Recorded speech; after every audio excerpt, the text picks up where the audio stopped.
Magandang araw po sa inyong lahat mga kababayan at welcome back dito po sa PNR. At ito nga mga kababayan, sa wakas, tumistigo na, kapapasok ngayon kong Marcoleta.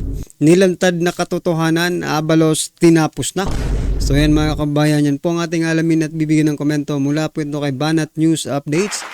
Nasa description po ang full video link ng video ito. Subscribe na po kayo. Yan mga kababayan, at nandito po sa thumbnail natin, Gomez kumanta. Yan, Diyos ko po, puro kasi kayo turo sa Duterte. So yan mga kababayan, patungkol po yan kaya Congressman Richard Gomez ng dito sa ni Leyte ba yun? Medyo dito pa sa Ormoc, yan, Ormoc Leyte. Representative ng Ormoc Leyte mga kabayan, Richard Gomez, kumanta na patungkol po dyan sa war on drugs ni former President Rodrigo Roa Duterte. At ito pa mga kabayan, patungkol po lahat ng pag-uusapan natin ngayon related po dito sa war on drugs. Kasi mga kabayan, isang asawa ng biktima di umano ng AJK ay may mensahe nanawagan sa iba pang mga biktima. Nako, hindi pala naka-organize yung organizer. Kasi nananawagan pa sila Akala ko marami. Well, anyway, mamaya mga kabayan, pag-usapan, bigyan po natin ng reaction yan. At eto pa mga kabayan, Senator Bato nagsalita na dito sa sinasabing reward system. Mamaya mga kabayan, balasahin din po natin yung administrasyon patungkol po dito sa reward system na ito. Okay? So ito na mga kabayan, simulan na po natin to. Ito ang sinasabi ko kanina mga kabayan. Asawa ng isang biktima, yan si Jane Lee. Incheck pa ni Nayutak mga kabayan, incheck pa. Wherein galit na galit po sila ngayon sa mga Chinese, pero yung mga kinukuha po nilang mga testigo, Chinese. Nako. Ito mga kabayan, ang sabi ni Jane Lee, na isa di umanong biktima ang asawa ng AJK. Ano ang sabi niya? Hindi kami titigil na makamit ang katarungan na gagawin namin ng lahat para mapakinggan kami. Sinong sinasabi niyang kami? Ito mga kabayan, nang sa gayon ay ma-encourage namin ang mga kapwa. Mga kabayan. So kami meaning yung pamilya niya. Ngayon, nag-i-encourage po siya doon sa ibang biktima di umano. Ito. Sabi pa niya mga biktima na pamilya na natatakot na lumabas na at magsama-sama kami. Dahil naniniwala kami na ito na ang tamang panahon. Marami kaming katuwang sa Kongreso at ibang bansa. Nako. Iba rin yung itong si Jane Lee, iba rin yung parang it's part of the plan. Kasi tingnan nyo, sinabi niya agad dito na katuwang sa Kongreso. Ibig sabihin, there is someone in the Congress that may be feeding them information or something na maipagpatuloy nila itong ginagawa nilang kalokohan. Diba? At ibang bansa, lalo na yung investigasyon ng ICC. Kita nyo na mga kabayan, there is always ICC and Congress. Ano pong masasabi nyo dito? Ang gusto ko lang i-point out, hindi po sila naka-organize, Kasi sinasabi nila marami. Kung marami, dapat ang silabasan na yan. At hindi mo na kailangan manawagan pa. Diba? Hindi mo na kailangan manawagan kung talagang nasa tama ka. Kasi mismong tao, yung mga biktima, kung totoo man, sila na mismo ang pupunta. Without saying na pumunta na kayo dito dahil kailangan na ninyong tumistigo. Sila mismo magkukusa dyan kasi alam nila, alam nila na nilabag ang kanilang human rights, kumbaga. Pero nasaan? Nananawagan pa kayo ngayon. Ngayon pa lang kayo mananawagan. Hindi kayo prepared. Hindi po kayo prepared. Ngayon lang kayo nananawagan. Diba? Anong masasabi niyo dyan mga kabayan? At eto na nga. Unahin na po natin itong si Congressman Richard Gomez. Palakpakan po natin. Ito po ang kanyang pinaka ano bang tawag dito? Statement. Sige, sabihin natin yung statement. Pero ito, investigation po ito ng war on drugs, mga kabayan. Pakinggan po natin. At bigyan natin ng reaksyon. Makinig po kayo. Kayo mga congressman na lalo na itong nasa Quadcom, makinig po kayo dito kay Congressman Richard Gomez. Ito na po. The statement of PDEA, I think it is inaccurate for him to say that the drug fight or the drug problem did not improve. So pultulin ko lang kasi nagigigil ako diyan sa PDEA na yan, no? Kayo na mga taga PDEA, no, mga kababayan, instead na maging proud kayo dahil sa mga accomplishment na nagawa ng dating Pangulo, bakit kayo pa mismo? Kayo rin naman ang trumabaho, di ba? PDEA. Kayo ang mga dyan eh. Kayo po ang pinaka frontline dahil drugs nga eh, di ba? Pero bakit ngayon ibang-iba ang inyong mga tono? Takot ba kayong matanggalan ng trabaho? During the drug war, I can say that in my city, when I was mayor, nag-improve yung nag-improve yung situation namin during the drug war because yung police namin nagtrabaho talaga sila. As a matter of fact, during the course na marami silang hinuli, in less than 2 months, Mr. Chair, there are over 900 people who surrendered in front of my city hall when I was mayor. So yan mga kabayan, ganyan po kaganda, no? Hindi lang po doon sa City Hall ginagawa yan. Maging dito nga mga kabayan noon di ba? Sa barangay pa lang umaano na sila sumusuko na sila sa barangay pa lang. Tapos sasabihin nyo sa harap ng taong bayan na hindi naging effective yung war on drugs, di ba? Sige nga mga kabayan, sa mga lugar ninyo, dyan sa kung saan man kayo dako ng Pilipinas, tama ba itong sinasabi ni Congressman Gomez? Kasi ako mga kabayan, personally, nasaksihan ko, di ba? Hindi ko man nasaksihan ng personal yung pag-surrender nila, nakikita ko, no? Sa local Facebook page ng local news sa amin, no? Dito, na talagang sumusuko. Na personal silang pumupunta sa barangay, no? Kasi sa barangay naman talaga yan no? Saka dinadala na doon sa City Hall. Kita nyo na kung gaano ka-effective yung ginagawa noon. Pero ngayon, nasaan na naman sila?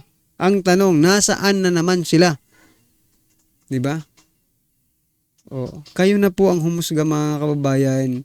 Nakakapanghinayang yung sinimulan ni dating Pangulong Duterte. Diba? Maaaring ikaw na nanonood ngayon, meron kang kapatid na, diba? Relatives, kakilala, kaibigan, no? Na maaaring naging biktima ng ganyang pero sumuko at nagbago. At maybe ngayon, nakikita mo na naman sila, no? That they are going back to the old school, kung baga, diba? Wala tayong magagawa, ganun talagang buhay mga kabayan. Pero, ang gusto ko lang i-point out, sayang, no? Sayang po yung pinaghirapan ng dating administrasyon. Why? Because natatakot sila na mamatay and they surrendered. And because of that, the drug problem in Ormoc City bumaba talaga. So, it is not accurate that the Director General said na hindi nag-improve ang situation. At least in my part as mayor, and I can only speak for myself, nag-improve yung aming lugar. So yan mga kabayan, sino kaya itong general na hinayutak na general na ito, nag-general ka pa? Tapos yun lang sasabihin mo, hindi effective yung naging war on drugs ni PRRD. Sino kang general ka? Hindi pinangalanan Dapat pinangalanan ni Congressman. Yan, sa ano pala siya, sa Ormoc City, hindi pala Ormoc Leyte. Ormoc City, mga kababayan, no? Congressman Richard Gomez, nagpatotoo, tumistigo, kumanta patungkol po dito sa war on drugs. Gusto ko lang sana malaman kung sinong general yon para at least pangalanan din natin, no? Ang nag-general ka pa. Para saan ka ba talaga? For the Constitution, for the Filipino people, or for someone backing you up to become a general, or to be a general, or to be more than general. Diba? Ganun lang naman yun eh. Well, anyway, ano po ang iyong opinion dyan dito sa pagpapatunay ni Congressman Gomez? Yan mga kabayan, at eto na nga. Senator Bato de la Rosa, eto po ang kanyang statement, no, about dito sa reward system. Okay, eto banatan po natin yung ano dito yung administrasyon. Teka lang.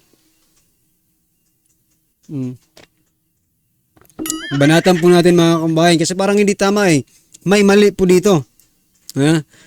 Ayan I have no idea about the reward system during my time as the chief. I did not engage in a reward system because I had no funds for that. So yan mga kabayan. Sinasabi ng iba na nagmamalinis itong si Senator Beto de la Rosa. Let's say na nga. Let's say na nga gumastos ang gobyerno for reward system. Let's say lang, for example, mayroon ngang reward system na galing mismo sa gobyerno. Okay? Gobyerno ang nagpopondo sana ng reward system. No? Is it illegal or legal? Mga kabayan. Ang tanong ko, legal ba yan or illegal? Siyempre legal yan kasi gobyerno ang reward system, parang bounty ba? Bounty. Reward, 'di ba? Ngayon, ang tanong ko, dito po sa kay Pastor Apollo Kibuloy, no, na nagba-bounty pa kung sila, no, reward na magkano 'yon? 10 million. 10 million ba 'yon mga kabayan? Tama kasi pag dunoble 20. 10 million pesos. Nagaling po sa mga private citizen. Pero hindi nila disclose sa public kung sino-sino po ito, no? Which is a form of bribery. Pwede kasing panunuhol yun para mahuli agad si Pastor Apollo Kibuloy. Ang tanong, illegal ba yun o hindi? Yan nga po, turo kayo ng turo sa ginagawa ng Duterte. Pero yung mga ginagawa ninyo, hindi nyo nakikita. Wherein nakikita ng mga Pilipino, ng taong bayan, na mali po, no? Let's say may reward system dito. So sinasabi na pinupukol nila dito kay Senator Bato de la Rosa sa Duterte administration. Galing sa gobyerno, it is legal or illegal? Yun lang ang tanong Pag galing sa gobyerno, hindi po yun illegal kasi galing talaga sa gobyerno. Pondo ng gobyerno. Diba? Ang sinasabi lang na illegal, kung ito ay hindi nanggaling sa gobyerno, ito ay galing sa private individuals, private sectors, na ibinibigay doon sa isang opisyal or employee ng gobyerno. Nasa Republic Act, I think 6713 yata yon. Correct me if I'm wrong mga kabayan. Basta nandiyan po yan sa yung Code of Conduct, no? Code of Ethics ng isang government employee. Na bawal no gift policy kasi bribery na po yun no? Bribery. Hindi po tayo magaling sa batas mga kabayan, nababasa lang po natin, no? Nasaan po diyan ang illegal? Reward system ng gobyerno o itong tinanggap nilang 10 million galing sa private individual para mahuli si Pastor Apollo Kibuloy. Kayo na lang po ang humusga mga kababayan, no? Well, anyway, Pastor Apollo Kibuloy is running for senator this coming 2025. Alams na po yan mga kababayan, okay? At eto na nga, sama-sama at sabay-sabay po natin pakinggan panoorin at bigyan ng komento ang video ito. Eto na po.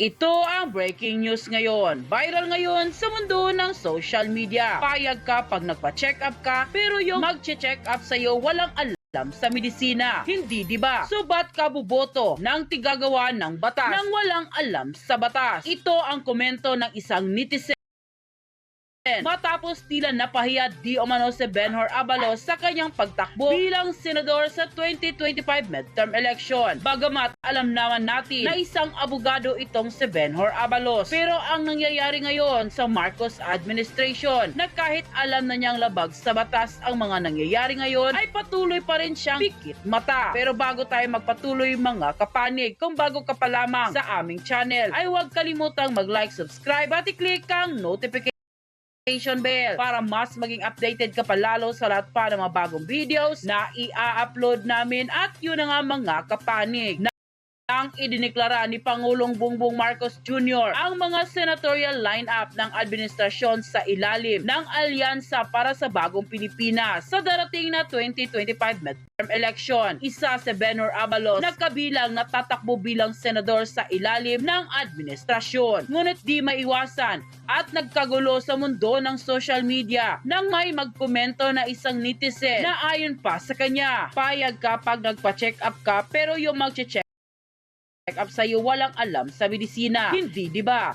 So ba't ka buboto ng tigagawa ng batas na walang alam sa batas? End quote. Dagdag pa ng marami sa ating mga kababayan na naturingan di umanong abogado itong si Benhur Abalos at alam ang mga nangyayaring hindi umano naaayon at labag na di umano sa batas na ginagawa ng administrasyon ngayon ay tila nagkibit balikat lamang ito at tila di umano pikit mata lang ito. Paano di umano mapagkakatiwalaan ng taong bayan? Kaya't mas ibuboto pa daw di umano ng taong bayan itong si Congressman Rodante Marcoleta sa pagkasenador kaysa kay Benhur Abalos. Ngayong nagdeklara na si Congressman Marcoleta na tatakbo ito na pagkasenador sa 2025 So yan mga kabayan, sa bagay, tama rin naman mga karibo natin, di ba? Kung papipiliin ka between Abalos at Congressman Marcoleta, no? Which is which mga kabayan, kitang-kita naman kung sino mas magaling, di ba? Well, anyway, ano man po ang inyong reaksyon, opinion, or kritisismo sa video ito, i-comment lang po sa baba. Maraming salamat po.